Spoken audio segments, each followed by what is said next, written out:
Bazali bongo na Congo central, précisément na Kisantu, bango banani. Front commun pour le Congo, FCC na Mukuse, oyo autorité morale na yango ezalaka, Musée Joseph Kabila Kabange, sénateur institutionnel, Bondi Milangaike, bazali na Kisantu, pona nini, pona kosala évaluation après ba élection, ndenge nini FCC, oyo ezali bongo, Front commun pour le Congo, oyo kumba makana Joseph Kabila, etambola maki, ba autorité ya ba parti politique nyonso, oyo bazalaka na kati ya FCC, bazali wana na pointe, pona kosala évaluation ya ba élection ya 2018. Boyebake masolo nyonso basololaki elekanaki kitoko, surtout que bazalaka toujours même moral na autorité morale na bango Joseph Kabila Kabange oyo wapi akumbelaka plateforme na bango. Na suka ya masolo na bango boyebake coordonnateur ya FCC Nemi Moulania azangaki te koloba boye. L'autorité morale invite les participants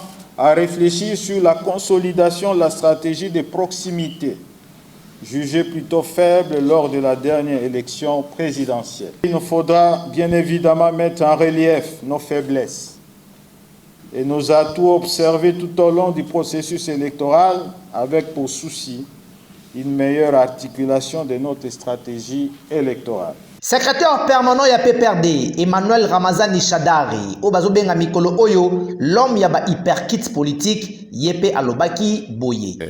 Ce qui fait que le peuple doit attendre des résolutions qui vont amener la stabilité, n'est-ce pas, de notre pays, au niveau du fonctionnement des institutions, mais également le développement économique et social pour l'intérêt du peuple congolais. Front commun pour le Congo, plateforme Oyo Ekumba Maka, na Musée Joseph Kabila Kabange, sénateur institutionnel, Bondi Milangaike, baza toujours bon moko ning balobaka na anglais together, pour na souci moko oezali ya développement ya mboka na biso République démocratique du Congo. Surtout que Joseph Kabila Kabange oezali autorité morale na yango, yekutu amipesa corps pe abnaye po na peuple congolais. Boinde zalaka.